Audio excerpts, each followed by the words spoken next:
all here. Gang's There's all Miss here. Overseer Virginia.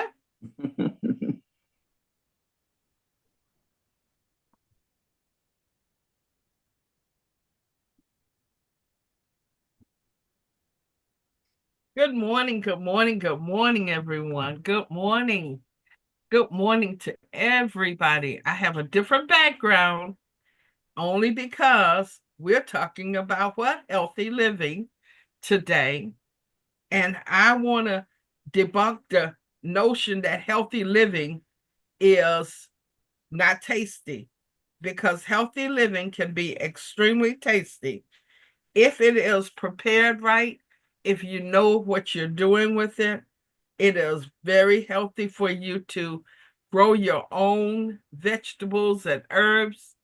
And we have none other than our master gardener, Life More Abundance master gardener, Somerset, New Jersey's master gardener, and so much more master gardener, none other than the wife of Minister Keith Grooms, the evangelist herself.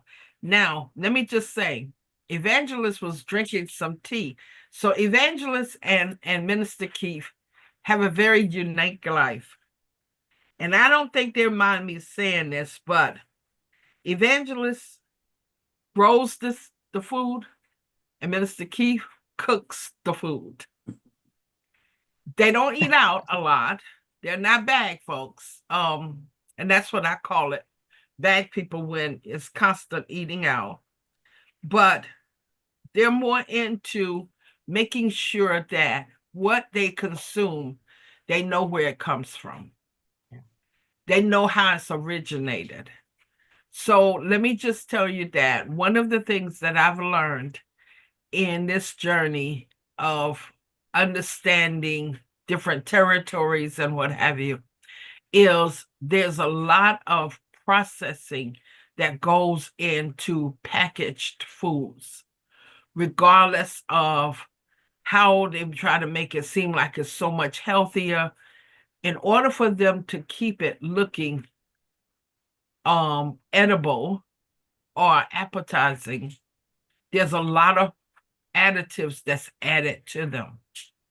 When you grow your own vegetables, as Master Gardener is going to tell you, you alleviate a lot of the processing that goes with food. And why do we want that? Because we want our health to be better. We want our mindset to be better. We want ourselves to feel and look great all the time. And so I'm just honored to have you, Evangelist Donna. I'm honored to pastor you. I'm honored to have your knowledge and your wisdom, most of all. And so I tell people that I don't know a lot of stuff, but I know a lot of people that know a lot of stuff. And I know that you know your teas.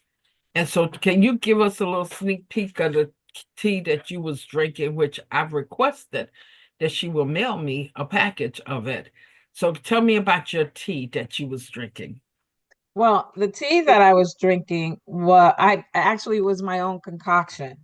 The base of the tea, Costco has a tea that has chopped fruit and or vegetable, depending on the flavor or what you buy. But the one that I like was the peach mango, and it had finely chopped peaches and mango in the tea. And the actual tea was made with fresh fruit juice from the peaches and mango and honey. So it comes in a jar, actually. It could be used as the tea, and that's what I use as the base of the tea that I had this morning. And it also could be used as a spread. If you're you could use it for cooking, you could use it to make a glaze for hams and stuff like that, or whatever you want to make, or you could use it as a spread on toast. I've done that before. Made it with peanut butter and jelly. It's just tasty, healthy, and delicious. And again, I got it from Costco. Costco only carries it certain times of the year. Keith and I purchased the last time we purchased uh I don't know if you guys know that, like these big club stores, they sell everything on off of pallets. So Right. we purchased a pallet layer. So it was Mhm. I would say originally it must have been 30 or 40 of these jars that we had. Now we're down to two. So Okay. they were really good. I enjoyed them. But I also like to make my own concoctions. So um, I use I think it's called Yobi or Yogi. That's what it is. Yogi teas. And they had one that is tangerine. And I added that to my tea with a splash of lemon juice. Oh my God, I was in heaven.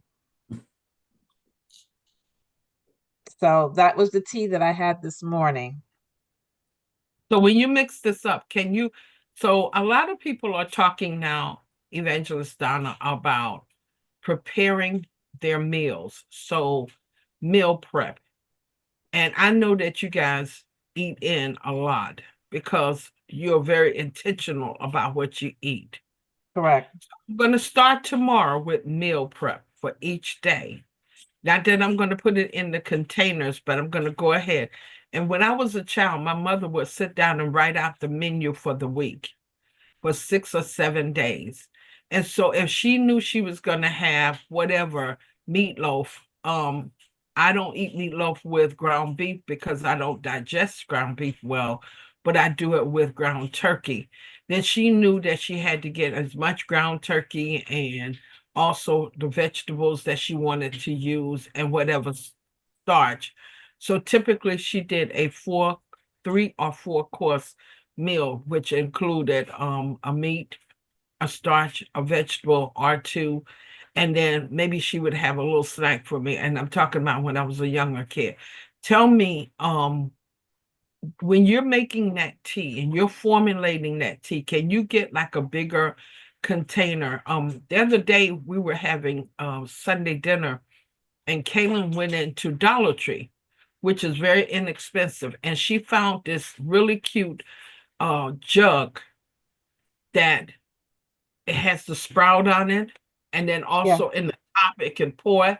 Can you formulate that tea and keep it for during the week that you could have that all week? absolutely. Okay, The only thing that might I know exactly what you're talking about because I have those dispensers as well. I love them, especially for when I'm entertaining, right, um, because they're, like 2.5 gallons and you can fill it right, up. And right, the only issue is the tea that I have has, remember I told you it has little chopped fruits in it. right. That would be my only concern is that it may clog the spout. Well, But now the one that we got, it's got a bigger sprout in the top of it. That's why I mentioned Dollar Tree. And you can actually pour it in so that those bigger particles can go into your tea. Or maybe you could add that at each serving. Is that good? no, because of the way that particular tea is made, Okay. it's all through it. It Okay. can't I really see what you're saying. separate it. Okay. But Okay. because your container has a large opening at the top, Yeah. there's nothing to stop you from getting a ladle Right. and scooping out some of the fruit and putting Okay. it into your tea. Yeah, Okay. That sounds great. yeah, Okay. yep. And I just thought it was, and this is for the person or the persons that have to go to work and have to be more intentional or want to be more intentional in making sure that they have a good, healthy meal. One of the things that you was eating today, and I've learned to prepare. So on the weekend, typically I prepare a batch of homemade pancakes batter, and sometimes I'll make the pancakes and put them in containers so that the children can just grab them and warm them up and eat them. Or if I'm available to do it and I don't have something else to do like a broadcast or something, I'll actually make the pancake, one or two of them in the morning for each one of them, and that works. And so we're just talking about healthier living. And one of the things, and you could go into your part, one of the things that Bishop loves is what you had this morning, toast with peanut butter and jelly on it. He absolutely loves that, and it's Me too. healthy. It is.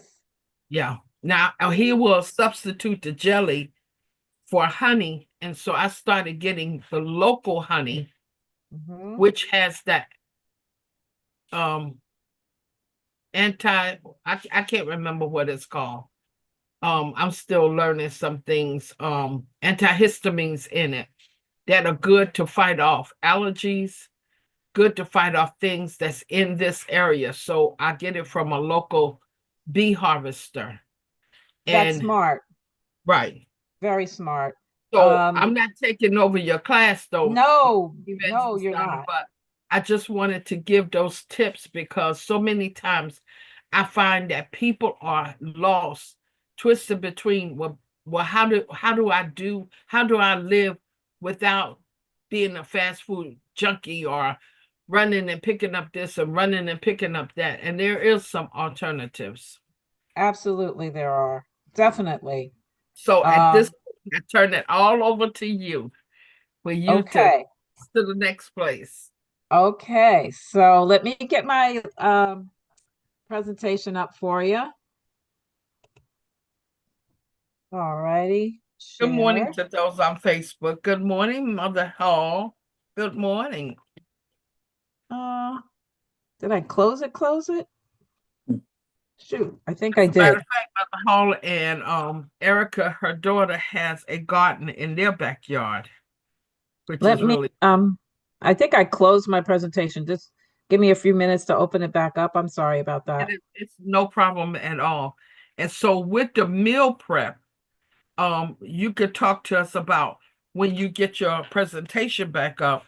You could talk to us possibly about how to prepare fresh vegetables.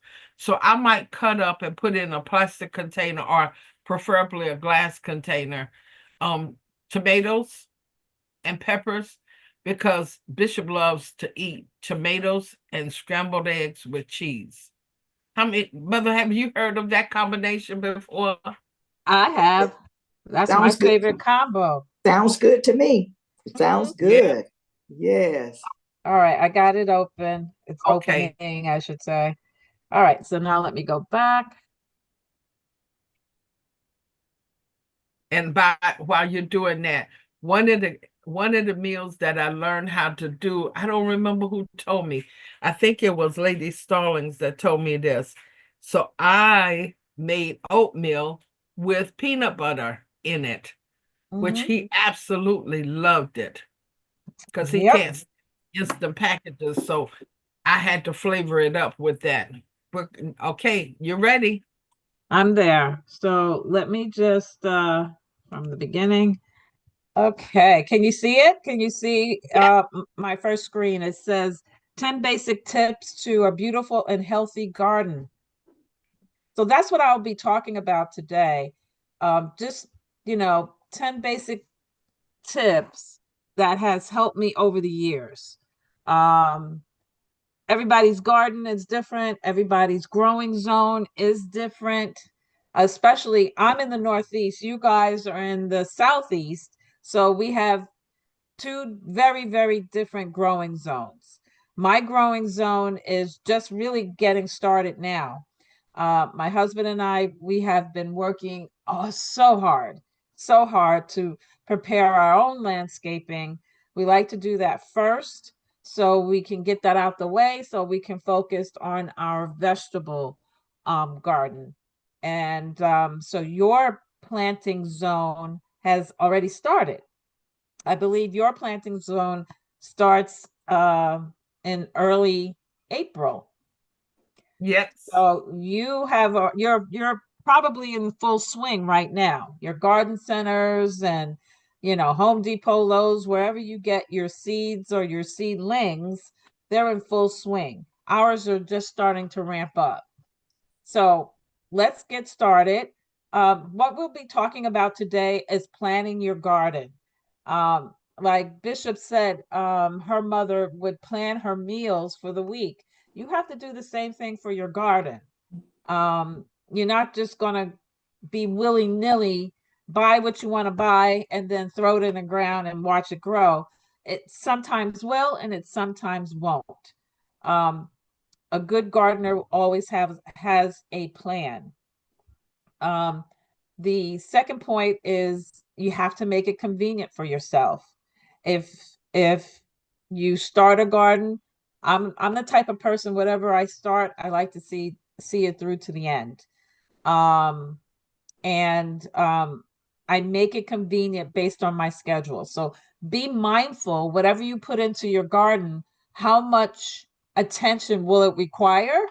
And that's basically, how you schedule your gardening schedule. Are you going to be a morning gardener? Are you going to be a late afternoon gardener? Are you going to be a weekend gardener? Or how many days a week can I dedicate to this? Know your schedule. Love your soil is number 3. This, for me, is number 1, is paramount. If your soil is not correct, it's going to be very difficult to grow anything. I live in New Jersey, and where I live, there's a lot of clay soil. It's not even soil, it's clay. So I have to do a lot of amendment. I have to add a lot of amendments to the soil in order to make it pliable enough to grow anything. When I first moved into this home, I would say it took me 3 years to get my soil right, just on my own landscaping. So there are places where you can take samples. Well, first of all, you have to take samples of your own soil around your property. And if you are near a state university, typically state universities have cooperative extensions, and you just look up, on their website, the cooperative extension, and maybe type in master gardener or gardening or any keyword like that. And you can find a place where you can take that soil to be tested. Here, it costs us $25 to get our soil tested. You get a report. They let you know what your soil consists of and what it's lacking. And then you would, add those different elements that your soil is lacking. So soil, I can't even, we'll get into this, but the soil part is very, very important. Number 4, don't be hasty. Um, a lot of times you're excited to get started. You just want to, dig in the ground, plant your seeds or your flowers or your seedlings. But don't be hasty. Make sure you're taking the right steps before you get started. Give your plants the best start. That subject matter we'll be talking about the different organic and natural fertilizers you can use in your garden. We'll talk about watering, acting fast when it comes to weeding. Please, this one is also important, because if you have a lot of weeds around your vegetables and such, the nutrients, the water, everything that's going to the weeds are not going to your vegetables. So you want to weed as quickly as possible. Oops, sorry. And then keep picking throughout the summer, throughout all the way up into the fall, or depending on your, like I said, your growing zones. You're gonna have produce. Don't let it sit on the vine. Take it, pick it. The more you pick, the more your plants will produce. And then tidying up, keeping your area, and it's not going to be trashy. I call it trash, but when you get dried leaves, stems, whatever else that might collect around the base of your plants, you want to make sure your plants have every opportunity to grow and grow healthy. So tidy up. It does make a difference. It really, really does. It makes a difference as aesthetically when you're looking at it, and also in the growing process. And then last but not least, keep a journal. Journal all the good things that you've done, journal any bad experience, anything, journal it all. Infants, when the insects come, you want to journal, because once you start making a record of what you're doing, you can just repeat it. You know, if you're just doing all of the good things, guess what? Next year, you won't experience as many bad or ugly things that could happen in the garden. You want to make a journal. You want to keep record. And keeping a journal could be simply taking a picture every day after you leave, or taking a picture before you come into your garden, before you start. So journaling is important when you're gardening. All right, your plan. Uh-oh. So you want to create a plan that's going to be beneficial to yourself. When choosing your herbs, your vegetables, your flowers, make sure it makes sense for you. You know, I grow a ton of herbs. My husband loves to cook. So I want to make sure he has every herb, that he uses. Um, I want to make sure I'm growing that, or as many as I can. Um, Flowers, vegetables. Make sure you're planting the vegetables that you're going to eat or you're going to share. Don't plant something that you don't like. It doesn't make sense to do so. If you don't like cabbage, don't plant it. Plant something else. Plant collard greens. Plant spinach. Plant something else.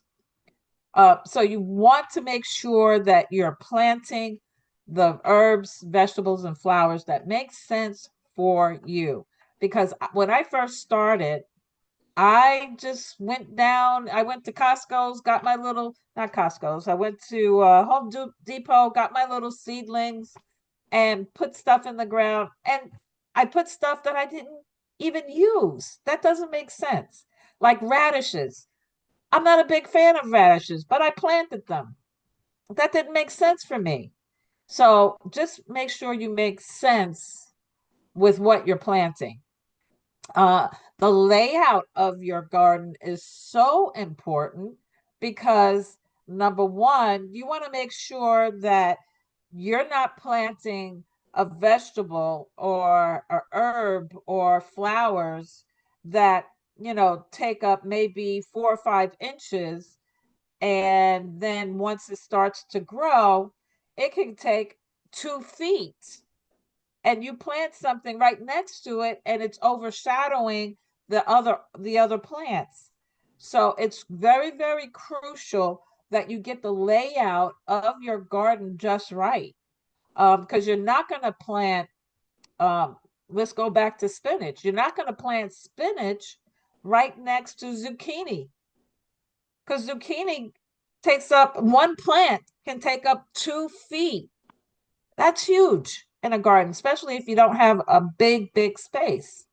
So layout is so important. Same thing with flowers. When you're planting flowers in your yard, pay attention to, are you planting near a tall tree that throws shade half the day? And this is a full sunflower. And then you're going to wonder why it's not performing well. Well, you planted it under a tree, and half the day is getting sun. Half the day it's getting sun, and the other half is in shade. So just be mindful of where you plant and your layout of your garden. And the beauty of um, buying seeds, buying those little seedlings from your garden centers, They all come with little tags on them. They tell you the popular name of the plant, it tells you the scientific name of the plant, it tells you the growing season, like it'll grow in early spring or late summer, whatever. It'll tell you and give you information on how this plant will perform, whether or not it's a full sun plant or if it's a shade plant. It'll tell you how often to fertilize. It will tell you how much room you're going to need when you're planting. So those are the things you want to pay attention to when you're laying out your garden. And so you really need, and that brings me to this one. I was just talking about it, knowing the parameters and the specs of your plants, because that's crucial. I've gone to the garden and maybe given a foot radius around some plants. And then by the end of the summer, I couldn't even walk into my garden because everything was growing on top of each other. I ended up sacrificing and pulling out items in the garden because I needed room to work, right? So make sure you're paying attention to the specs and the parameters of your garden. So you want to allow for space for walking and staking. All of this will be, you know, in the information that you receive when you purchase your seedlings or your seed packets, whether or not you're going to need to stake it, whether or not you have to allow additional space for growing. Those things are very important in the garden, especially if you're working with um, a finite space like I do. This presentation I also gave this year in my community garden. So there's rules and regulations, but at your own home, you want to make sure you do things correctly as well.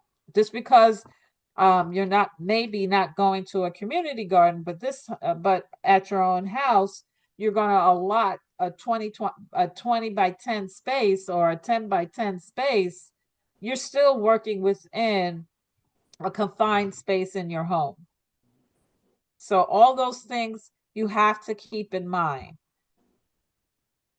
Make it convenient for yourself. So many gardeners, like I said before, they're excited. They can't wait. They want to get started, and they never took in consideration their own schedule. Consider the time that you have available in your own schedule. That means personal, your work life, all of that. You have to take all of that into consideration because you may have to sacrifice in order to add gardening to that. So know your schedule. Know when you are available to work in the garden. And the one thing I would say about this is if you can be consistent, like say, I can garden on the weekends and maybe 1 or 2 other days in the week. Figure out what those 2 days are and stick to it. Consistency will pay off. Also, you also have to, I already talked about this, the frequency, especially I guess in the South too, it gets extremely hot. So there may be a week or two where you're gonna have to go to the garden a little bit more frequently just to water. So you need to understand that you may have to adjust your schedule based on the climate change. On those extremely hot days, you have to make that determination. Am I going to get up a half an hour early so I can water? If you're an evening person and want to work in the evenings after work in your garden, but say the forecast in the week says it's going to be extremely hot on Thursday. Well, my normal day is Tuesday, and that's 2 days away. My garden's going to really burn if I don't do something. well, maybe Thursday morning, you might have to get up a half an hour earlier just to water, to make sure it has enough water to get through the heat. And on the weekends, that's, that's a given. Hopefully you've determined that either Saturday or Sunday will be part of your schedule, but that's your determination. And again, consistency is key. So whatever schedule you come up with, stick to it. And know that in the very hot months, you may have to add a day or two so your plants don't burn. And we'll talk about how to water later on. So I also mentioned soil. This is the primary building block to your garden, is the soil. Because if your soil is not properly conditioned, I mean, you will get something to grow, but you can get your best results if you provide the right nutrients to your soil. And let's talk about that. The nutrients that I use are all organic, because if I'm putting this in my body, or if I'm giving it to a friend or family member, and I'm sharing what I grow, I want to make sure they're ingesting all natural. And there is a difference between organic and being green. There's a difference. Actually, I was watching that on the news the other morning. And so I would say you want to stick towards organics as much as you can. My suggestions are compost. If you're composting at home, and a good compost pile should have been started last year, this time, if you want to use it this year. It takes a full year for anything that you're composting to break down properly in order for you to use it in your garden. So keep that in mind as well. So if you have started a compost pile of grass clippings and, banana peels and eggshells and coffee grinds, if you started that last year, you're going to have great compost this year. Composting is a whole class in itself. I'm not going to get too deep into it, but a good compost pile should have started last year if you want to use it this year. The other thing you can buy compost from the box stores, from Home Depot or Lowe's or whatever you have close to your house. Manure. I use manure in my garden as well. Peat moss, bone meal, blood meal, lime. Those things are so important to having a healthy soil so you can grow healthy plants. And I did mention to you already, if you have a state school near, you can have your soil tested at the cooperative extension. You just type in gardening or even soil testing, and it should pop up. And it's not expensive to do. And like I said before, it's about $20, 20, $25, depending on what the school is charging. I'm not sure. They send out your soil to a lab, and then they evaluate it and send you back the report to let you know what your soil is in need of. Be patient. Nothing grows overnight. Although if your soil is right, just a cliff note, if your soil is right and you're planting, you could probably start to see seedlings. If you're starting from seeds, you can start to see seedlings breaking through the soil within a week. For me, that's quick, if your soil is in good condition. But just be patient. Some plants take longer to germinate than others. Patience is a virtue when you're in the garden. My husband has gotten bitten by the gardening bug. He wanted to start planting seeds right after Christmas, but you can't be hasty. You have to know certain things in order to grow a beautiful and productive garden. One of the things you should know is that is your hardiness zone. This is my hardiness zone, 6B. I think yours, I'm not even sure. I was trying to quickly look it up but I got distracted. It's very easy to find out. You can just Google it. What's my hardiness zone? It'll tell you. And that's your planting season. What goes into hardiness zones? It's basically weather conditions. You know, when did the weather break? Is it cool? Is it warm? Is it hot? Is it rainy? All those things contribute to your hardiness zone. All you have to do is Google it real quick and you can find that answer. Planting at the right time and location, allowing for enough space for growth and your plants to flourish. I think I touched on this before, making sure that you're planting your plants correctly. And what I mean by that, do not allow 1 foot when the vegetable itself will require 2 feet. There are some, and I have this great book on square. It's called Magic Square Gardening. And I use this a lot in local schools when I was teaching the kids about gardening, because they would have in the back of their school a small raised bed situation. Each bed was 8 by 10, so it's kind of small, but we planted a lot, and that because we use the square foot method, and there are certain vegetables that do very nicely in 1 square foot. You know, carrots, because they grow straight up and straight down. Carrots is great. Radishes is one. We did that. That's probably why I planted it that year. Anyway, radishes is another one that grows nicely in 1 square foot.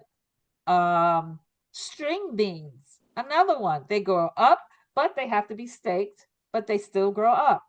So you just have to be mindful about what you're planting, where you're planting, and allow for enough space for growth and your plants to flourish. And all that information is on the seed packet and also on the seedlings, the little flowers that you buy in the box stores. They're on that little stick that comes with the vegetable that you purchase. Also understand the particular needs and pitfalls for each one of the vegetable variety that you plant. So if you plant, let's say collard greens. If you plant collard greens, first of all, collard greens like cool and cold weather. So I plant my collard greens. Actually, we have some growing right now because we just came out of winter. So we have some growing right now in our driveway in pots. And I'll plant them again towards the end of the summer because they like cooler weather. But they also attract white flies and they chew and devour the leaves. So you just have to understand certain plants will have certain needs and pitfalls that you have to overcome. Understand what the potential are with each one of your plants that you're planting and be prepared for it. You know, just don't give up because that situation is happening. Know that there's a remedy. And if you can't find a remedy, you can always go back to that cooperative extension and type in Master Gardener. There's a Master Gardener hotline that you can call and talk to someone about it. And 9 times out of 10, if it's in a vegetable garden, they have answers right away. And they'll send you a question and answer sheet for your issue. So you'll have it in writing. And there you can journal it in your journal and have it for the next time. So when that situation happens again, you have that information and you know how to act quickly to overcome that pitfall. Okay. So I think that's probably one of the best advice that I can give anyone, is that if something happens in the garden and you don't know what to do, call somebody, because someone's going to know what to do and they can help you out of the situation, and keep a journal of what happened. So when that situation presents itself again, you have the answer already. So, and then the other, that brings me to the other point, being prepared in the garden. Now, I belong to a community garden where I garden my vegetables. My herbs I do here at home, but my community garden, I do all my vegetables. Although they supply, rakes and what are those wheelbarrows and stuff like that, there are other tools that you'll need in the garden. You need the trowel, which is that handheld shovel, or you need a shovel, you need rakes, you need gardening hoe. You'll need uh there's I don't know what it's called, and I can't think of it's a handheld small 3-pronged rake like tool. I use that, and instead of a trowel, I use a hori knife, which is a Japanese trowel. It's like a small knife with serrated edge. It's cupped so you can actually pick up soil. So it's kind of sharp, but it's great for cutting out weeds. Their roots it helps getting the roots. If your soil is hard like mine, it'll cut through soil nicely. So I have that, and I make sure I have that with me every time I go to the garden. Also, dress. The way you dress is important too, because you're in a garden. You're going to attract bugs of all kinds. So you want to make sure you're wearing long pants to cover your legs, long sleeves to cover your arms. I wear a hat in the garden, glasses. I have knee pads.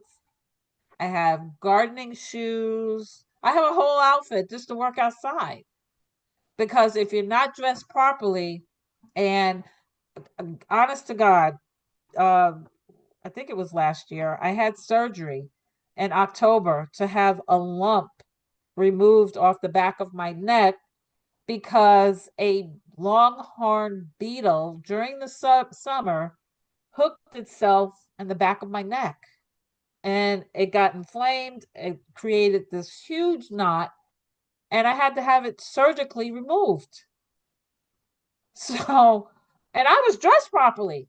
The only thing I didn't have on was a turtleneck. Well, I can't wear a turtleneck in 90-degree weather, but I had everything else covered.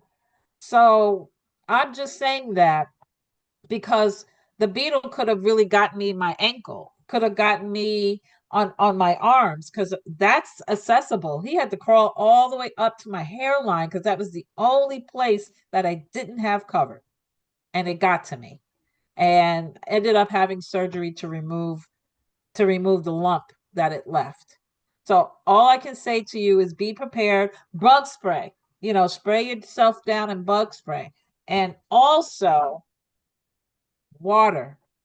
This is how I time myself in the garden. I fill my water container up, and when it's empty, it's time for me to leave. Because if I don't have water on a 80-degree day and I'm in the garden, I can get dehydrated very quickly. And say if the garden is not heavily populated, and during the day it's not. What if you pass out? Nobody will even see you because you're in the middle of your garden with your vegetables growing around you. Nobody can see you. So that's my personal rule and thumb is once I'm out of water, I am finished gardening for the day. So hydration, your dress, your supplies, make sure you have that, and you could be prepared with all of that. I have a bucket where I keep all of those different things in. I bring 2 pairs of shoes. Well, I wear flip-flops to the garden, and from the garden, I have my gardening shoes all ready. So all I'm saying is be prepared. Give your plant the best start you possibly can. And these tips and tricks will do just that. Um, like I said before, sowing the soil. Um, Today, actually, when I'm finished here, I'm going over to the community garden, and they are going to be turning over the soil right now. Today is our day to get started. Removing the weeds, and if you can make sure you get the roots, don't just pop the weed from the head because it's just going to grow again. That's why I got my hori knife. It's 9 inches long. I can go deep and I can pull it up from the root. So when you're weeding, try to weed from the root, not the top, not the daisy that comes up. You want the root. Check your soil texture. Make sure it's dry and crumbly. It almost looks like chocolate cake. Um, Mark out your areas. Remember, I told you make sure you have a plan, your layout. Mark your areas because you can get lost in your garden like that because you're closer to the ground. You're not looking at it from an aerial standpoint. You're on your knees, on your hands, or on your gardening chairs, and you can't see the whole picture. You can only see where you're working. But if you mark your areas, you will never ever go wrong. If you're starting from if you're planting from seed, do not plant too deep. If you plant deep, it's going to take a minute for the seed and the plant to work its way to the surface. And if you plant your seeds, I would say about 1 inch under the surface or 1.5 inches, no more than 2 inches, you should be fine. And always adhere to the packaging or the instructions on the package. They're going to give you the right depth to plant. If you're starting from seedlings, just when you're taking the seedling out of the plastic cup that it comes in, you just take the plant out and just massage a little the roots to loosen them up. Because if you don't, and you just put it in the ground, sometimes, not always, but sometimes the roots have created a circle effect in the cup, and it'll continue to work that way and grow that way and eventually choke the plant. But if you loosen the roots from the garden, from the bottom, and then plant, you won't have that issue. And make sure the hole is large enough. I know when you're planting, you want to get it planted quickly, especially if you're planting a big garden, but take your time, make sure you're doing it right, make sure the hole is big enough and it should be larger than the plant itself when you're planting seedlings. So if your seedling is 2 inches wide by 2 inches, then your hole should be at least 4 by 4, right? Because you got to have extra room around the plant. So when you're filling the hole, you're filling the hole with fertilized soil, crumbly soil, and you're not patting it down very hard, but just enough for the plant to stand up straight and can and then the hole will fill. I'm sorry, I'm trying to picture this and I'm talking to it at the same time. But if your roots are loose, the soil is loose, it'll give your roots and soil um, a place to grow and stretch out in the ground, underground. So just make sure that your hole is large enough so you can add additional soil, not tightly packed, but additional soil, and you'll start to see growth happen fairly quickly if you do it that way, if you keep the soil around the plants relatively loose. Um, Another a trick that I sometimes use, especially after I plant my plants, like sometimes I'll say to myself, okay, did I plant something here or did I leave it alone? I don't know, especially if I didn't identify it with one of those identifier sticks. Um, what you can do so you don't lose yourself in the garden is use potting soil, because potting soil is typically a lot darker, and you can mark your area with potting soil and say, okay, this area, I pour my potting soil on top because I know this is where I planted. So when I come back to the garden, I'll know, okay, I planted something here. So let me just make sure that it's weed free and it's coming up nicely. So in the beginning, that's a nice trick because you can't tell what's what when they're this small or they're seeds. Can I So ask, yes. go ahead. No, I don't want to interrupt you. I just want to ask the question when you finish. Okay, sure. I'll have time so everybody can ask questions at the end. Watering. So everybody has a different technique. Everyone waters when they can. But as long as you're watering your plants on average 1 to 2 inches a week, you should be fine.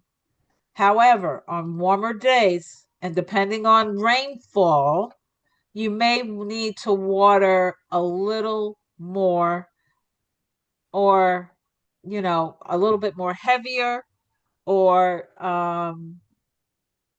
sometimes people say, every day. I can't do it every day. I get it. But as long as you're watering 1 to 2 inches a week, however you get it in, if you plan, remember we talked about convenience. If you plan to be in the garden twice a week, then you should be watering at least an inch every time you're there because you're twice a week. If you're only doing it twice a week, I guarantee you're going to have very, very strong plants, because number one, what happens there, because you're not watering every day, you're forcing your plant to go deeper down to find water, to find moisture. So it makes the plant more resilient, right? So it's searching, it's growing deeper roots, longer, stronger roots. So 9 times out of 10, you'll have a healthy plant if you're only watering twice a week, because that's your schedule, and your plants will adjust to whatever you come up with. That's why I said consistency is important. Of course, this technique doesn't apply to container plants because you just have to water those more often, because the water just goes right through and out. So you'll just have to water that more often. That's why I keep my herbs at home, because they're in pots, and I know I need to water those more often. So I'll keep those at home. Um, when watering during hotter months, I don't care if they are buried, your roots, I mean, you're going maybe once or twice a week and the roots are digging down deeper. But if you're in a hot spell, you're just going to have to increase your watering. You're just going to have to do it, or else it'll burn. Um, Another practice that I like to do, and I was taught this in Master Gardener School, is water is introduced to the plants through the roots. a lot of people have a tendency, oh, well, let me water my flowers. And they actually put water on the flower, on the leaf, on the stem, on the leaves of the plant. That's probably the worst thing you could possibly do to any plant, to any flower. Because on hot days, on hot days, if you're watering the leaves, the stem, the flower, the drying process will actually lead to burning on very hot days. So you want to get into a practice of watering the soil around the base of your plant, not the plant itself if you can help it. I mean, there's some plants you just can't help but to water, the leaves, the stem, the flower. You can't help. But if you can, watering the base is the best thing you could do to your flowers, especially in the hot months. So keep that in mind when you're watering your plants. Now, if you're doing all these things, guess what else is going to grow in your garden? Weeds. You can't get away from it. If the wind is blowing, you're going to have weeds. So all I can say about weeds is you got to act fast.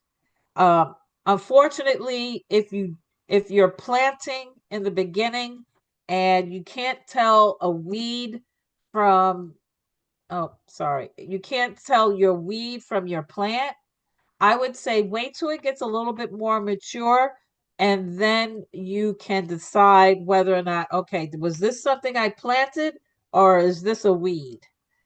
So in the beginning, it may be a little bit hard to identify if you don't know the weed from your plant, but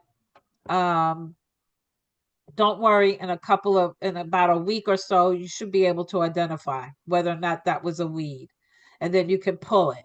If it's something that you didn't plant in your garden, get rid of it.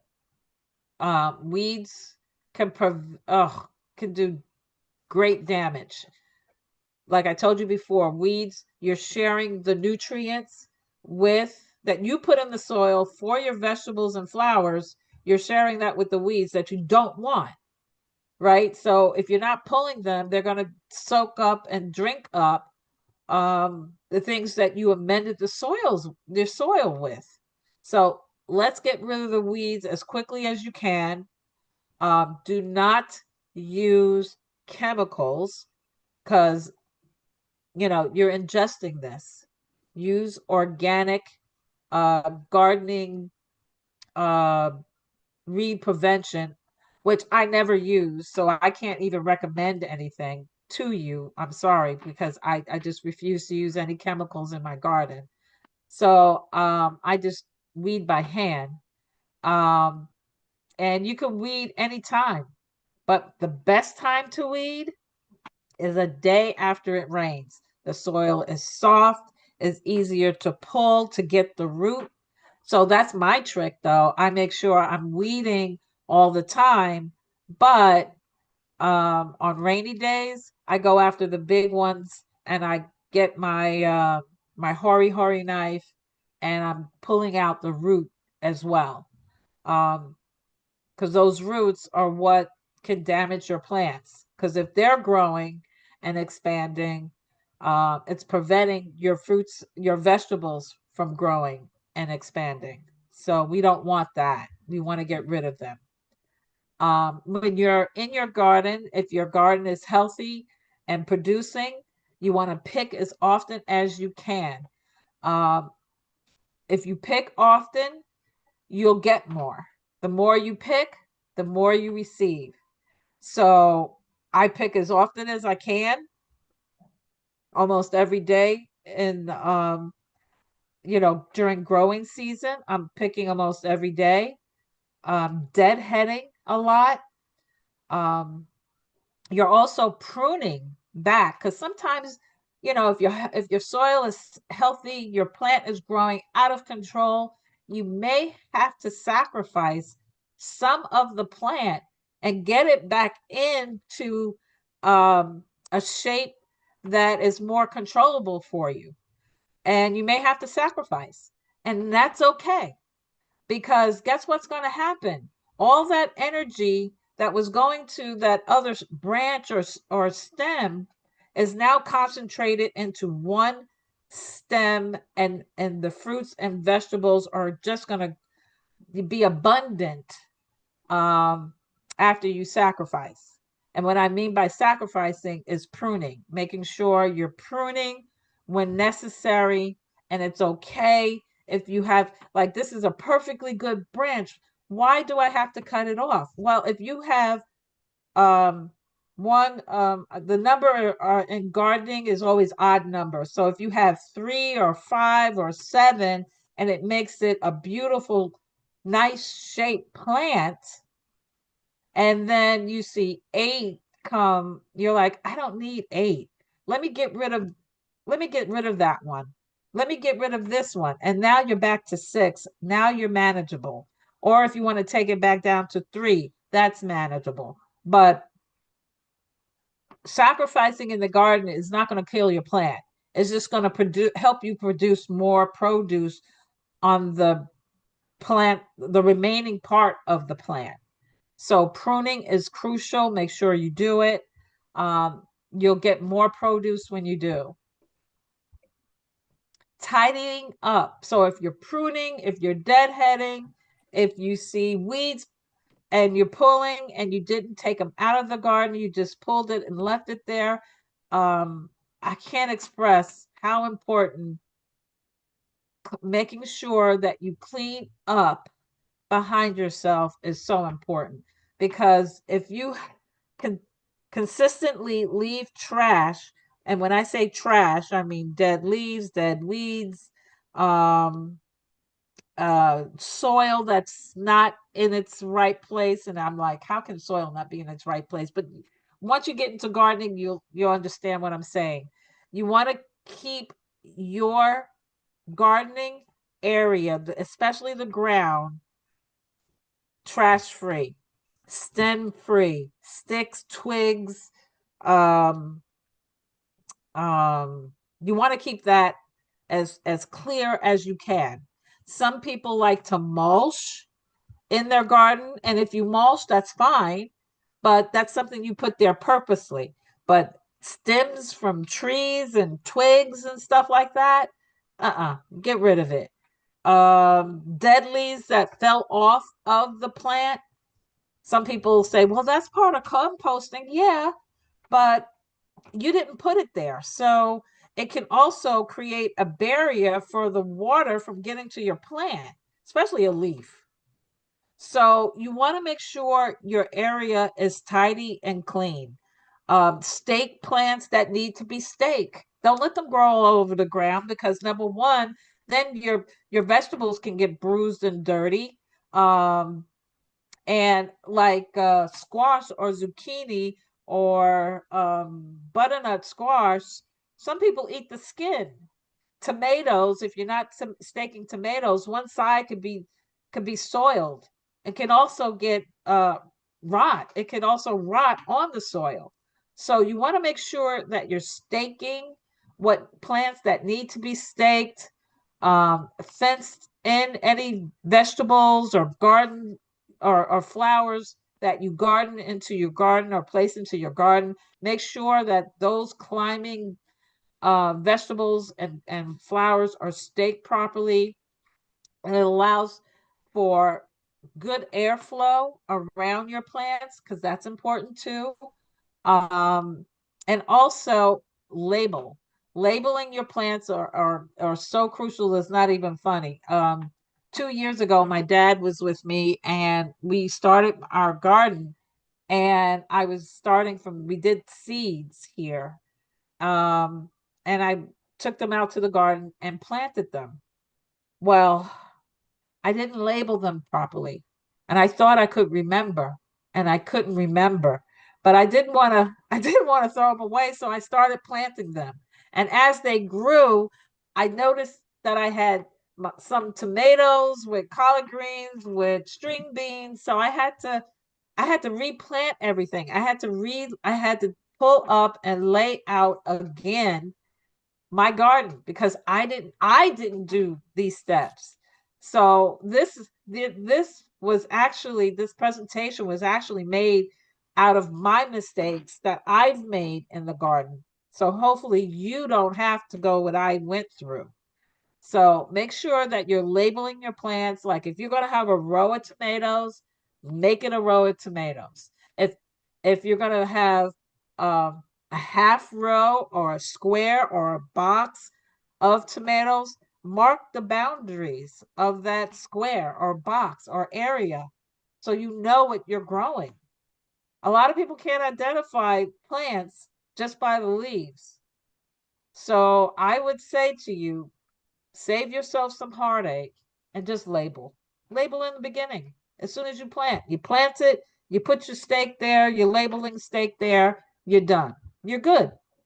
And then if you do a square, you can mark it out with potting soil because, like I said before, potting soil is darker than gardening soil. Gardening soil, after you put all your amendments in there, it does get darker, but it will never get as dark as potting soil. Potting soil is black.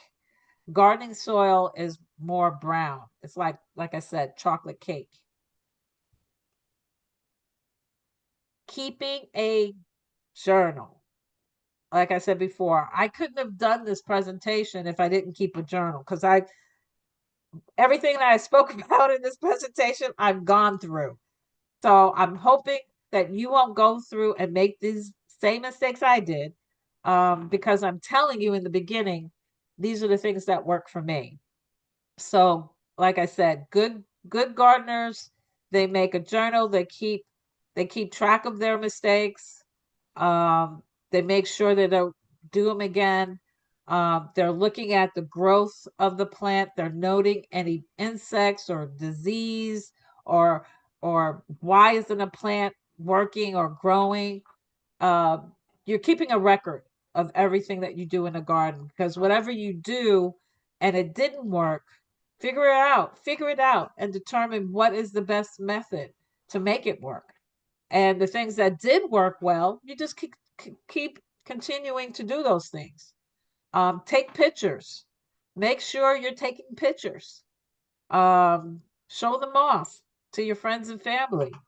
And it also is a good way of journaling. You don't have to write things down. You can just take a picture of it and say, this happened on this day.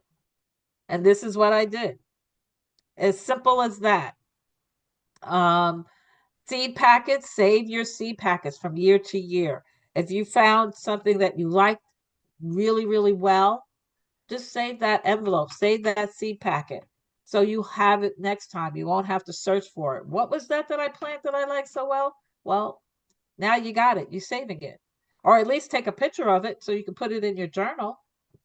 And like I said, this presentation I used for my community garden.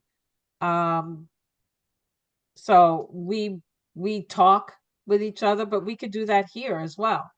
You know, if you run into some issues or anything like that, I can be reached. This is my information. You can reach out to me. I can help you, or your cooperative can help you. I would say if it's environmental, if anything is happening with your plant that's environmental or anything like that, you might want to go to the cooperative because we are in two different hardiness zones. I'm here in the Northeast, you're there in Georgia. So we have two very different hardiness zones. And our soil types here versus where you are very different. So I would say to you, even though most issues I can probably help you with, but if it's something specific to the area, I would say go to the cooperative extension. They can give you the answers. They'll even give you a whole, it's called a fact sheet. They'll give you a whole fact sheet on what you can do to correct your issue. So any questions, anyone? Mother Belinda, do you have any questions? Yes, ma'am, I do. Okay.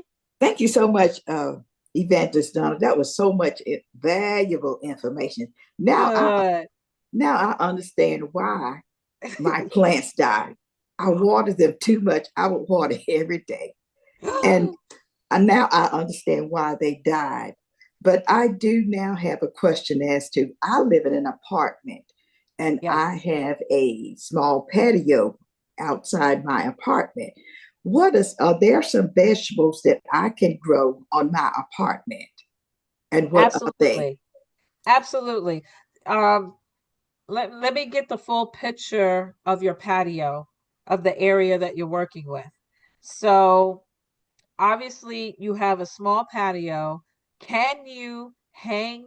You've seen those hanging pots.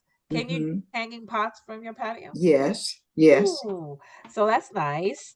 And then you probably have one, two, three. You probably have four corners, correct? Hmm. I do. I do. Do you have any trees, high, tall trees that shadow you at No, all? Oh no, no gosh. trees. Oh gosh. You got a good area. So you could do just about anything. You could do tomatoes, you could do peppers. What do you want?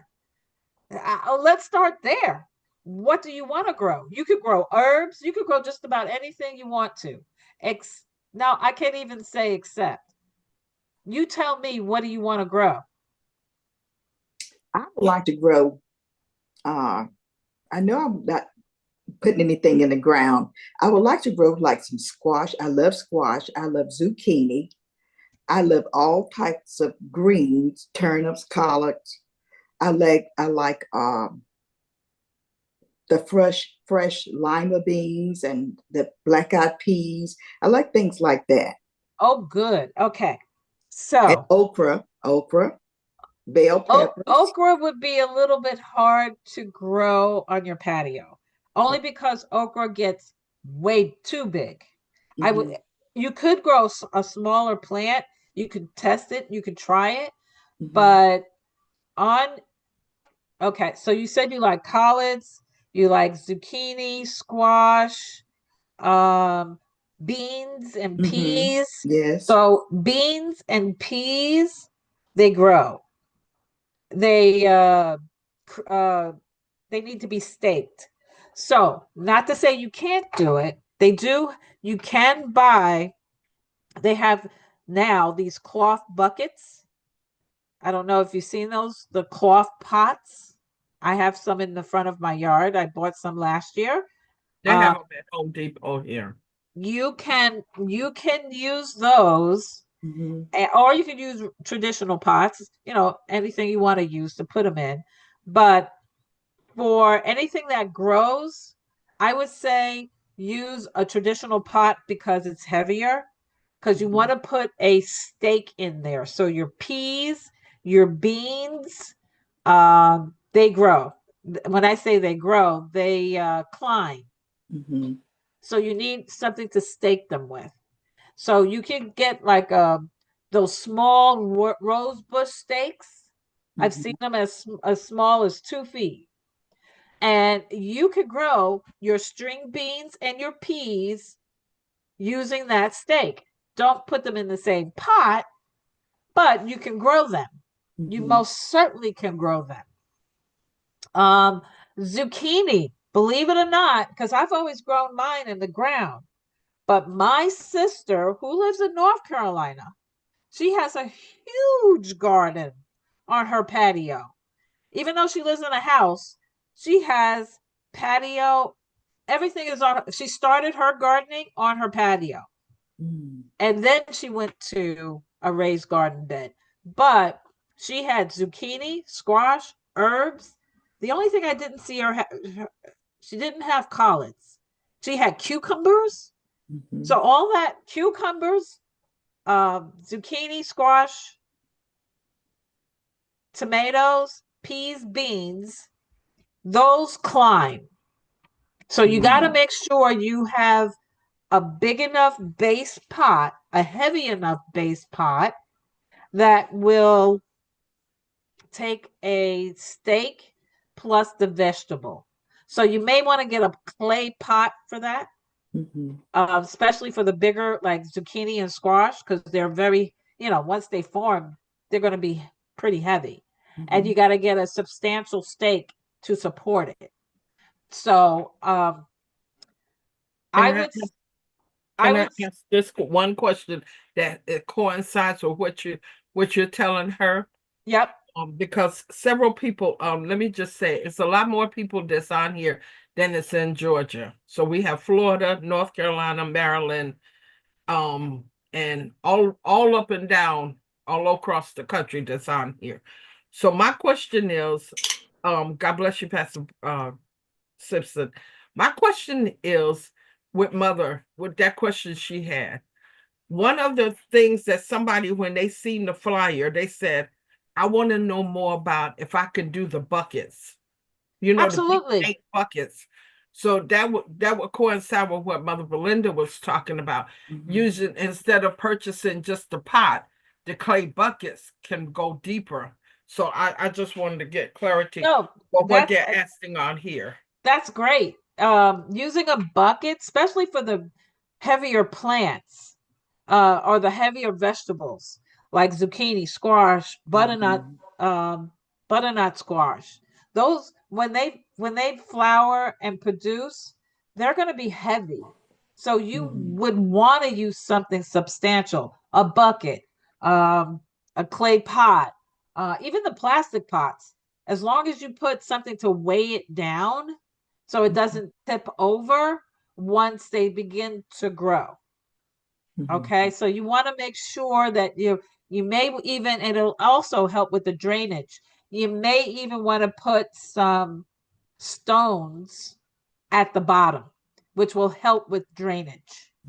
So I used to do a lot of pot gardening before I went over to the community garden, and I put stones that I had in my yard, big enough, they had to be pretty sizable. And then you put your stakes in, and then let it grow. And as it grows, those vegetables have these hair-like feeders that go before the plant and starts to twirl itself around the staking system that you put in the pot. So once it starts to do that, then the fruit is gonna, and the flowering, then the fruit will be next. So absolutely, you could do whatever you put in the soil, in the ground, you could almost do that in a pot. Just know the roots are not going to grow beyond the pot. So if like I said, okra will get very, very, very tall. Okra, you have to manage almost every day, especially in the summertime, especially in warm climate. If you're not tending to your okra every single day, the fruit will bolt on you every day, every single day. I had okra in my garden for a couple of years. I wasn't going into the garden every single day, so it started to bolt, and then I got frustrated, and then I said, is it really that necessary for me to grow okra? How often do I eat it? So I started evaluating the need for it. So as it turned out, I didn't need to do it.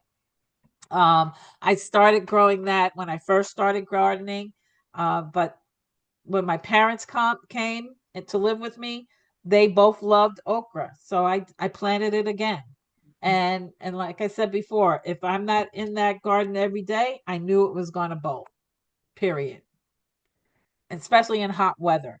So I love to garden in buckets, but you have to be mindful that the roots will not grow beyond the bucket itself. So it's going to stymie the growth of the plant. So does that really matter for tomatoes? No. Does that really matter for peppers behind Bishop? Nope. You can still grow peppers, tomatoes, um, cucumber, squash, zucchini. So you could grow those items in a container. But be mindful, you still have to stake. So you got to get a big enough container for the stake and the plant. Okay. Okay. And anything that you want to plant, hey, on your patio, try it. I would say try it. But I would say if you never did it before, start with the basics. You have 4 corners, put something in each one of those corners, and then you can grow herbs along your trellis. Or you can grow spinach, or you can grow um, anything that doesn't climb. Okay. Okay. I Okay. wouldn't say cabbage or anything like that because that's a head Right. and that will take a lot of space.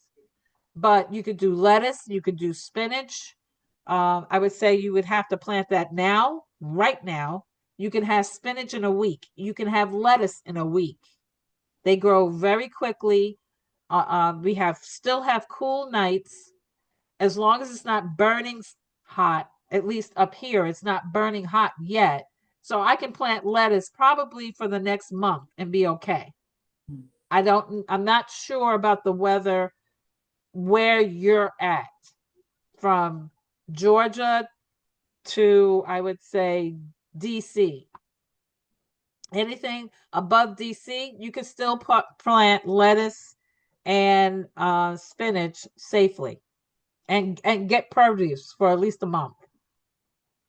But you in the South, below DC, I would say just pay attention to the weather. Okay. Thank you. You're welcome. Any more questions?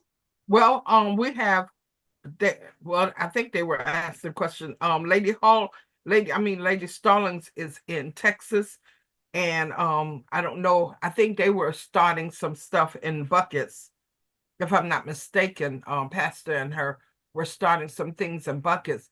One of the things that I wanted to ask you, so ladies and gentlemen, go ahead and ask the questions if you tried to ask it before.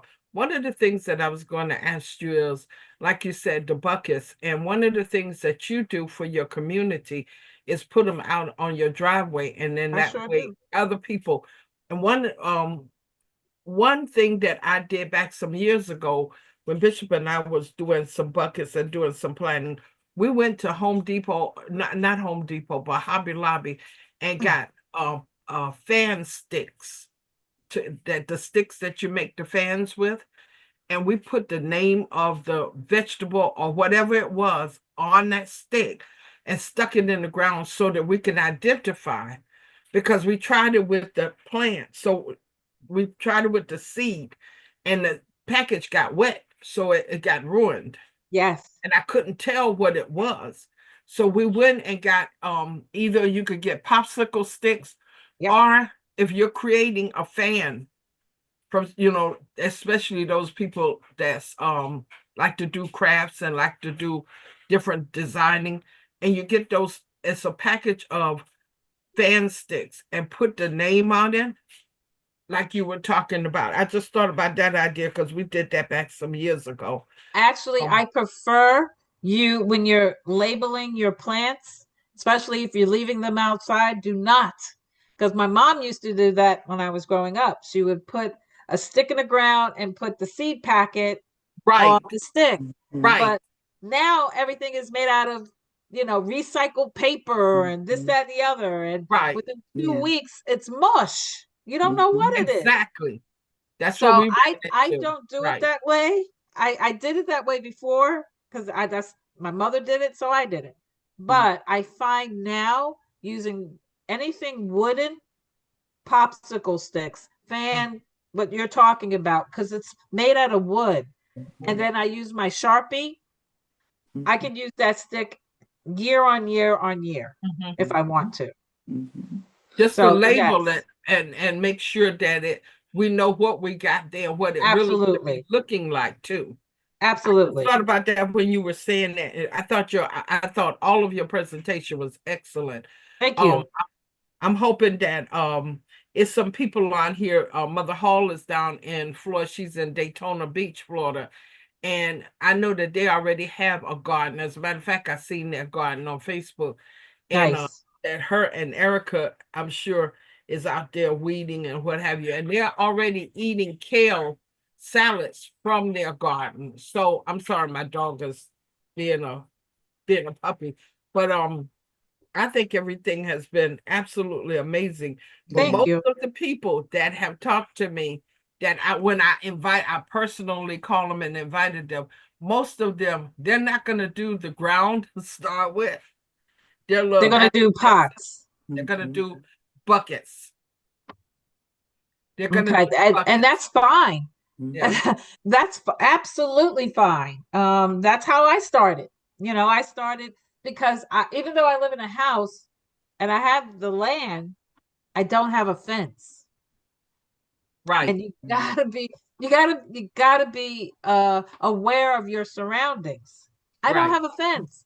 So if I planted these beautiful peppers that you have behind you, tomatoes that I had behind me, all I'm effectively doing is feeding my local wildlife, not me. Right. So that's why I joined the community garden. But I started in buckets. I started in pots. I started whatever container I had. Even I've even done Home Depot buckets and punched holes in the bottom. Right. For the drainage. And that's why I know if you put like rocks at the bottom of your container, it'll help with the drainage. Because you don't, that's one thing that can happen with using pots and containers. If you don't have proper drainage, you can get root rot. And then you won't have you won't have any produce whatsoever. And if you do, it'll be deformed.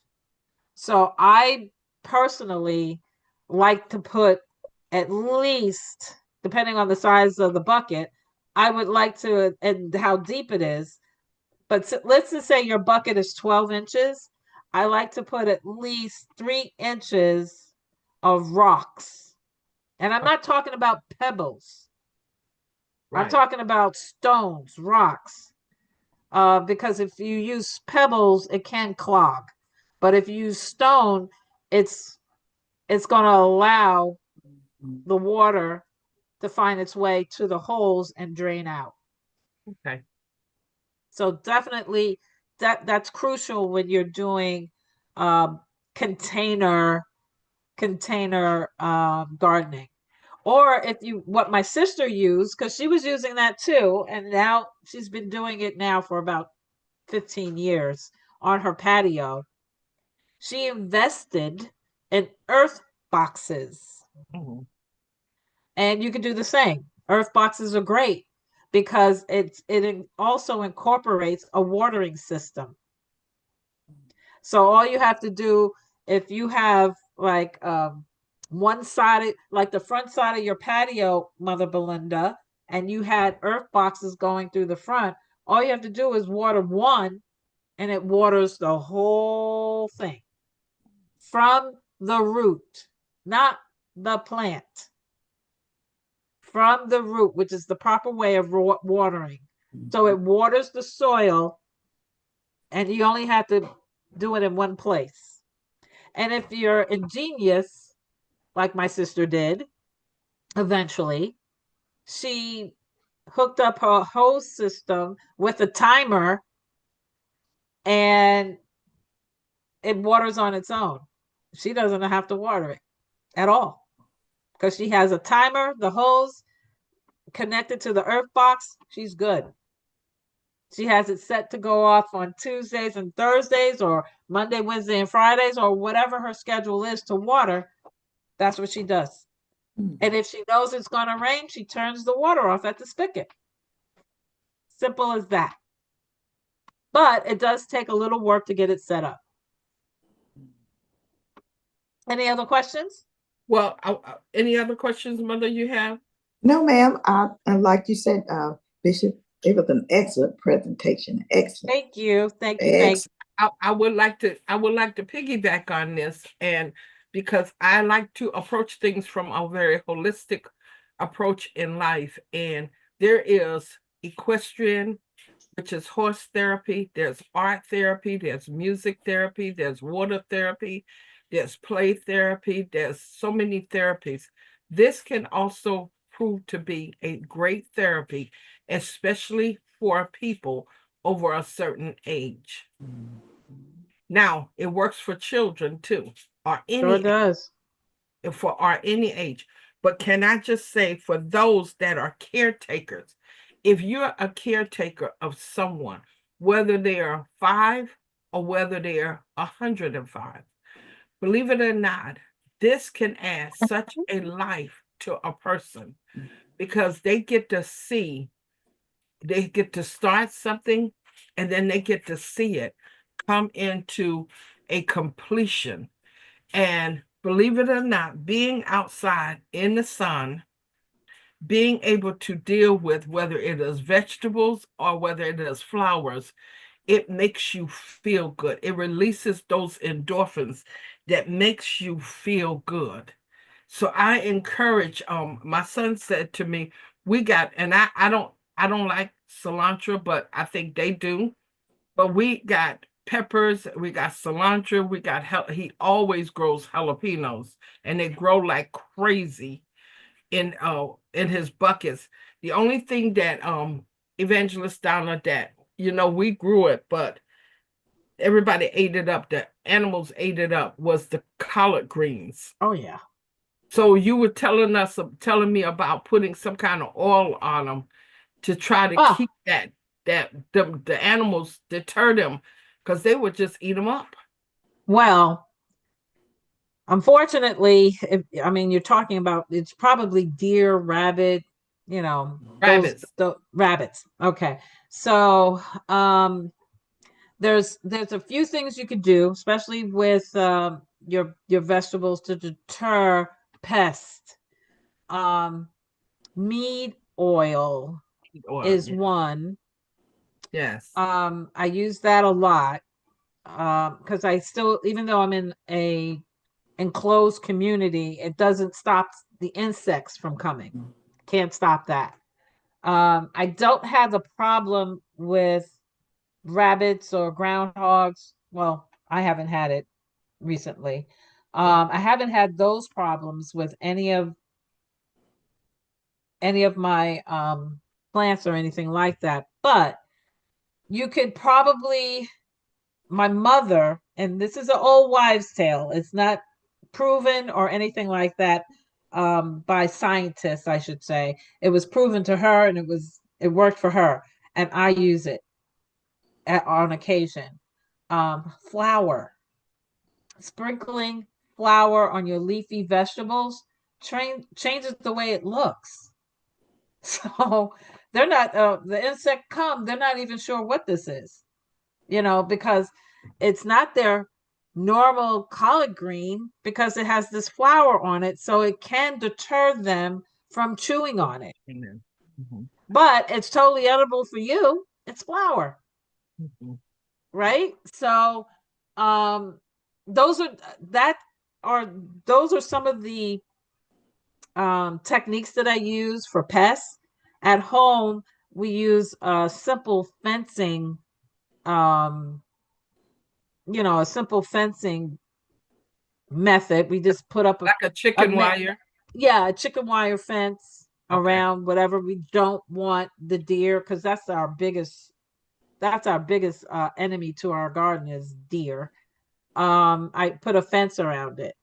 In the community garden, I use the flour, I use mead oil, making sure, and that's another thing, making sure your area is tidy, getting rid of the old or dying. Anything that's dead or dying, that's my thing in the garden. If it's dead or dying, get rid of it, because all it's going to do is attract insects, And intruders. also, it pulls the energy from It the things that's good. exactly. And we should do that in our natural lives also. We need to get rid of what's dead and what's dying, That's right. because it will pull all of our energy and Yes. zap us out. It sure Amen. will. It Amen. sure will.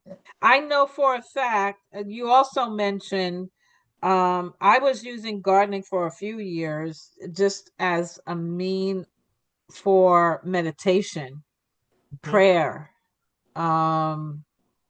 just to relax myself. And it did just that, especially the time of day I was going. The garden was virtually empty, maybe 2 or 3 people. And I can't even begin to tell you what it did for my psyche during those times, because I needed that release. My body was getting the release because it's great exercise. Boy, is gardening exercise. Do not be fooled. It is. But But it it was was also good for also your environment and for your well-being. right. It was Yeah. also helping me to release some of the tension and stress. So, and that's mentally and physically. So I enjoy it. And um, my speciality was working with kids, teaching them how to garden, especially kids who lived in apartments and did not have yards. And I would tell them, if you have a sunny windowsill, you can grow something, at least an herb garden inside the house. If you have a sunny windowsill, that's all you need. And you don't need to run to the store to get a pot. We were making pots out of milk cartons.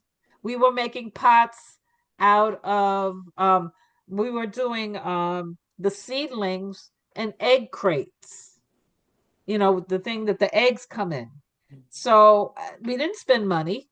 We even made little seedling pots out of toilet tissue rolls, napkin, paper towel rolls. We would cut it and then square off the bottom and fill it with soil. We did that. We didn't go out and buy pots. We didn't go out and buy those seedling trays and stuff like that. Nope. And I can tell you that there was a school. Hey, Miss Pat just joined us, and she is in Opelika, Alabama. And so their planting time and zones is a little bit different. We even have one young lady that's on, and she is up in Albany, New York. So, like I said, it's such a plethora of places. But you said looking into when we moved to Georgia, when Bishop and I moved to Georgia, he was told to take the soil to the water department. And they had something there in Macon, Georgia that they could test it. And they gave us what kind of fertilizer. But I want to get back to the therapeutic part of this, especially people that are trying to figure out, what can I do? You just said it, inexpensively. What can I do without having a lot of stress or a lot of financial stress? And gardening can be such a way of escape. It really is. Yeah. It really is on all kinds of levels. I had my 91-year-old dad in the garden with me last year and the year before. Although, he can't do what I do, bend over. I even had him planting. What am I talking about? I did. I had him planting.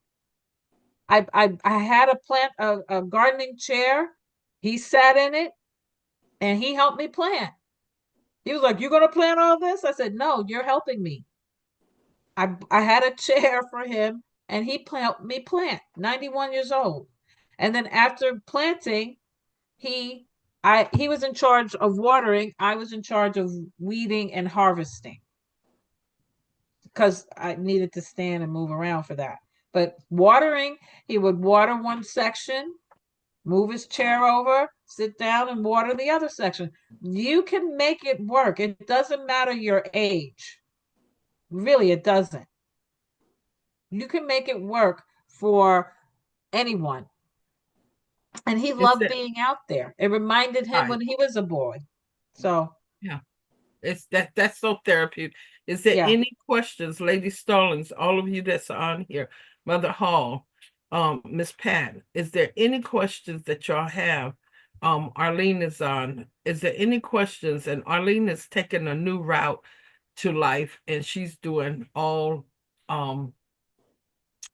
no animal products, but all I don't know why I'm drawing Vegan? all vegetable, not vegan, but all vegetables. No, because she's doing other seafood. But long story short, I was Well, hoping that she would get on just to hear about she growing can her use, instead of cow manure, she can, own. or chicken manure, that some people use that too. She could use um well, she needs to create her own compost. Uh I don't know if they sell compost without, yes, they do. Compost is without any meats or anything like that. It's what she can't use is the manure part, which is Right, fine. which Which is is the fine. animal part. She Yeah. doesn't she doesn't have to, she could use compost, but she just wouldn't use the manure. That's all. Okay. Yeah. And then she can always find other things to supplement the soil for to replace the manure. Like potassium you would get from banana peel, Right. or if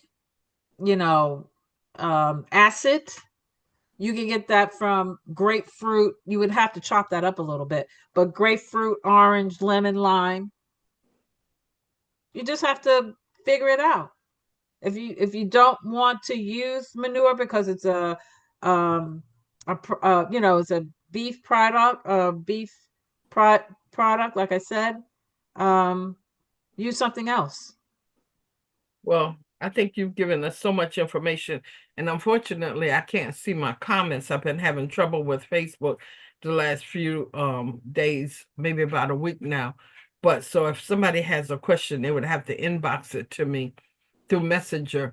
But I think you've answered so many of our questions. What do you think, Shepherd Mother? Yes, I mean, so many. Just thinking about planting something. I'm not a gardener, so just you explaining when you take your seedling or whatever to massage the root, before you Yes. put it in your pot.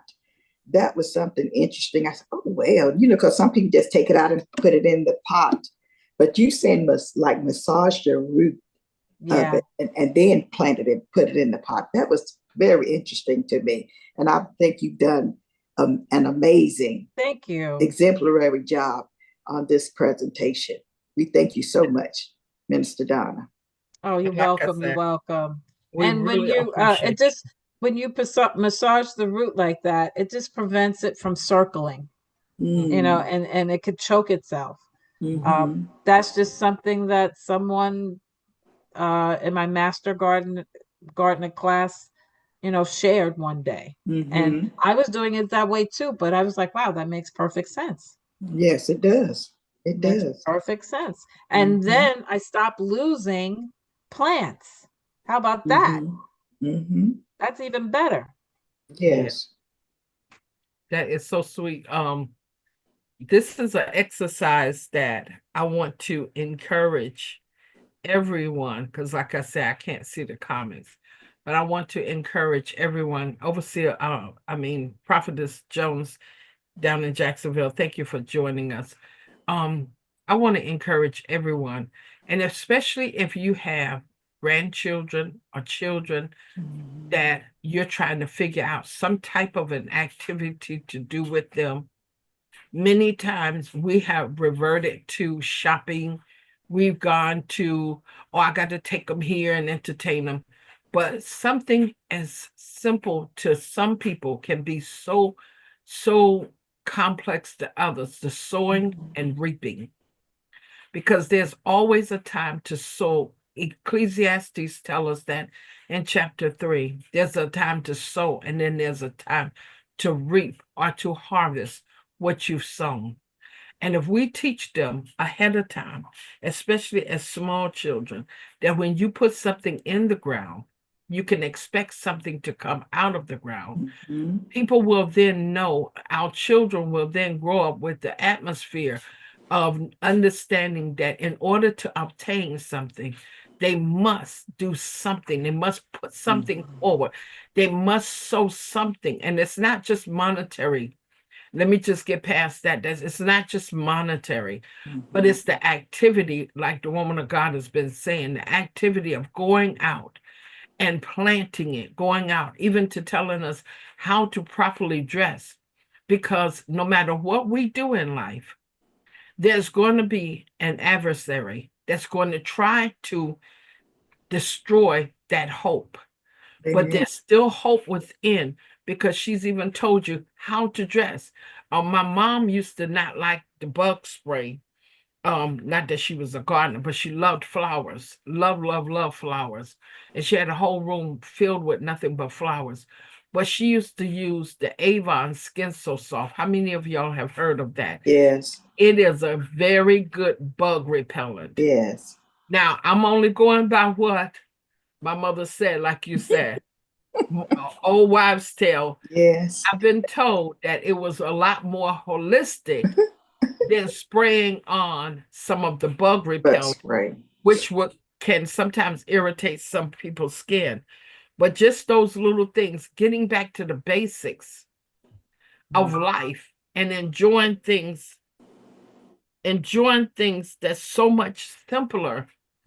And we make life so complicated.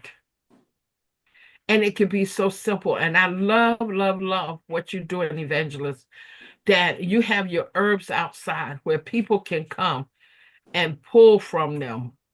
You have the stuff outside so that you can serve, you're still serve, you have that service mentality. You're serving your community. Yes. How absolutely anointed and precious is that? Amen. And I'm excited about it. I'm going to take a picture of my buckets. I'm not your girl to get on the ground, because anything that crawls on me that's a wrap. I don't do well with that. But I'm going to take a picture of it. And hopefully, just like what's behind me, my peppers will be just as green and my tomatoes will be just as red. And we have done pretty good in this area with it, but we do it as a whole family. We don't do it as, oh, that's mine, or we do it as a whole family. And it's a great project to do. It So really we're is. almost out of town. Go ahead. I say Go ahead. homegrown tomatoes just taste so much better. I don't know what it is Yes, about homegrown tomatoes, but when you get your own tomatoes out your garden, those, oh, they are the best. they They are. are the They best. are. I don't know what it is, but they are better than the ones you buy in the store. You know Yes. why? Because the ones they buy in the store, when they pick them, they're still green partially. So they're ripening off of the vine.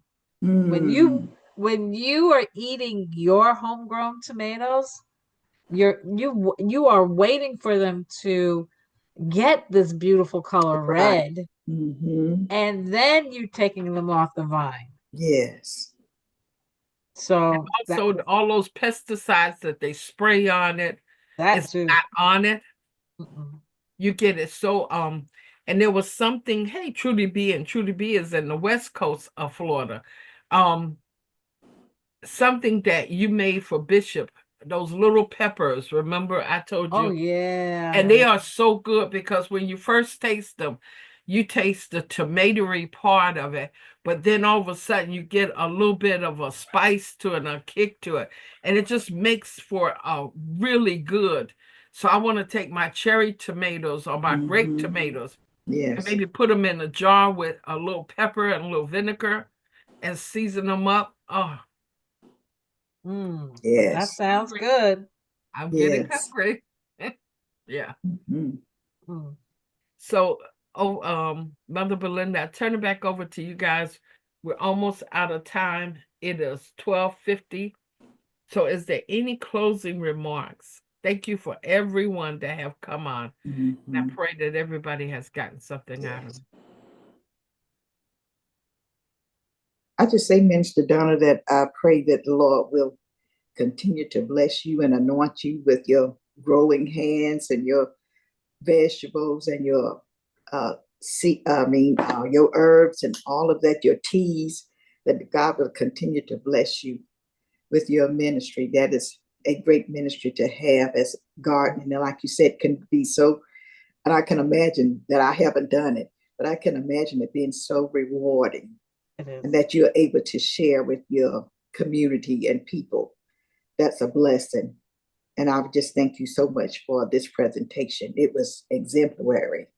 Thank you. Thank you so much. One last thing I like to bring to light, as I mentioned before in the presentation, I love teaching gardening to children. It is so rewarding because of the saying, you could teach a person. Oh God, I can't remember the saying, Okay, but so you can give a person a meal, or you can teach them how to make their meal. there you go. Mhm. And that's how I felt when I was, teaching the kids. You know, they weren't eating, and I would ask them, "Are you eating vegetables every day?" And if you are they fresh, or are they coming from the can, or are they coming frozen? And 9 times out of 10, they weren't eating vegetables every day, out of the can, fresh or otherwise. But now they don't have to rely on the grocery store, or when mom shops, they don't have to rely on it. And plus, because they grew it, they wanted to eat it. That's key too. They Yes. wanted to eat it. And then I also focus on the elderly. Now, that's totally selfish on my behalf. Yes, it gives them something to do, but I love to sit and talk and learn and glean from them, hearing their story. And they love to share. They may not be helping me in the garden physically, but they're helping me mentally. So I do that. Wow. I did it for I help nursing homes with their gardens just for that reason, because I love talking to the elderly. As a matter of fact, I have a day planned coming up in May at a local nursing home to do just what I'm talking about. Wow. That's great. That's wonderful. That's amazing. That's That is wonderful. amazing. And like you said, they can partake in their story Mhm. because they always want to, you know what, not they, because I'm over that age now. We love telling our stories about those things that was especially it was very enjoyable. Mhm. And I can't imagine not enjoying seeing the fruit of your labor.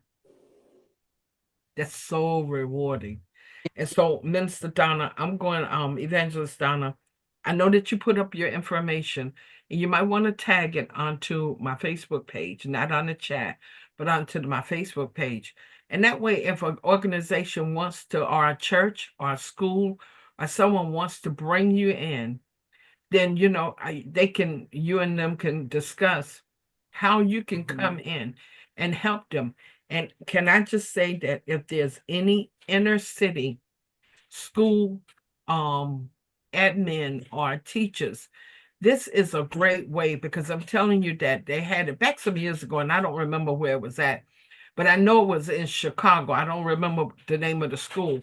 And that's how they encouraged the kids. The kids were so excited about growing their own vegetables that they actually started helping their parents with cooking and with making sure that people knew and sharing the garden. That's what I wanted to. I really want to have a building where we could do a community garden where people could come and get fresh vegetables for free, not buy them, but for free. Um, that's just one of my visions, to do that. And so to me, it's just been so enlightening. Yes, it's been so enlightening. I'm still trying to see if I can see comments, but I can't. Um, but I know in the garden that I participate in, it's in a church, a local church, and we have to give 10% back to the church so they can donate it to our food bank here in town. Excellent idea. Excellent idea. And like I said, for me, I think that this is such a rich way of adding to the community, serving people, because we came to serve. Jesus came to serve, not to be served. Amen. And so what an awesome way of being able to serve. I do know that there's a few people here that's doing it, maybe one or two that I know about. And I'm sure that there's others I just don't know. But I hope that people will be able to reach out to you and book you to come wherever they're at. Like I said, there's people here from all around the country and possibly all around the world that is listening in. And so it's not just New Jersey and Georgia, but upstate New York, the parts of Florida, all throughout Florida, Alabama, Mississippi, different places, the Gulf Coast, different places. And so if you have a school, a church, or whatever it is, I think that Evangelist Donna would be an asset to you to come and teach your group how to do what she does and what she has mastered. We can all be a jack of all trades, but we got to master something. Amen. Amen. You mastered, and you have mastered it. Yes. You have mastered it very well. And not just from the vegetables, but the art of giving. Amen. The art of giving. You have mastered the art of giving. Amen. Let me just tell you, just being able, when you told me that, I put my pots outside along the driveway just so that people can be able to come and get what they need. How amazing. Amen. Amen. Yep. What a giving heart. Thank you. Amen. Thank you. Amen. Anybody else? Anything else? Well, if not, that will conclude our learning, our education. This week was changed from last week. We were going to do it last week, but then I agreed to do an egg hunt for children because I like to engage with young people. But unfortunately, I wasn't able to attend. I didn't feel my best, so I wasn't able to attend. So we moved this, and I thank you so much, Evangelist, for being able to be flexible with the schedule because of it being Resurrection Weekend. And we celebrated the whole week. And so much of this, as we tie it all in together, so much of this is included in a holy time. Because like you said, when you went out there in that garden, that was your time to spend with the Lord and to just pull things back together and center yourself and balance yourself. Yes. That's a whole nother message right in itself. Amen. And then also, we're going to bring, we're not going to wait a year, but we're going to bring Evangelist Donna back on because there's some things that we want to talk about. Building a greenhouse in your backyard, what it's going to take. It's not as difficult as people think. And so we're going to come back again with that. But Evangelist, do you have any closing remarks? How would people that didn't see your name on there, how would they get in touch with you? I am on Facebook. So if you want to inbox me, Donna Grooms, I am on Facebook, and you can inbox me. I will get back to you. You can email me at dmgrooms, that's GROOMES, at outlook.com. You can email me your questions. That's actually probably the best way to get me because I'm on my emails at least once or twice a day. And I can easily email you back instructions with, explanations for your issue or your comment or whatever you need. Amen. Thank you so much. And Welcome. thank you, Elder Bridget Jennings, which is at Baltimore, Maryland. She's on. So like I said, it's reaching a very wide range. Yes, Minister Evangelist Donna, you're about to be worldwide, as they say. The kids be saying you Amen. worldwide. Amen. Amen. Amen. We thank God for everybody that have joined in. Those of you that are just coming on, do me a favor, and you don't want to miss this. Go back and listen because the presentation was it was properly formatted. Everything she's done an amazing job. And look at it from all of the different perspectives, not just growing your vegetables, but it's nothing like having free food that comes out of your house or off of your patio or out of your yard, but also look at it from a holistic place of it is very therapeutic too. And so Amen. we wanted to thank God to Evangelist Donna Grooms, and also thank God to her husband, Minister Grooms, for allowing his wife to take this 2 hours and share with us from him and take it and share with us. Amen. Amen. So we thank God for each one of you. And I Amen. hope and pray that everybody continues to have a great Sabbath and a great weekend. And may God rain down from heaven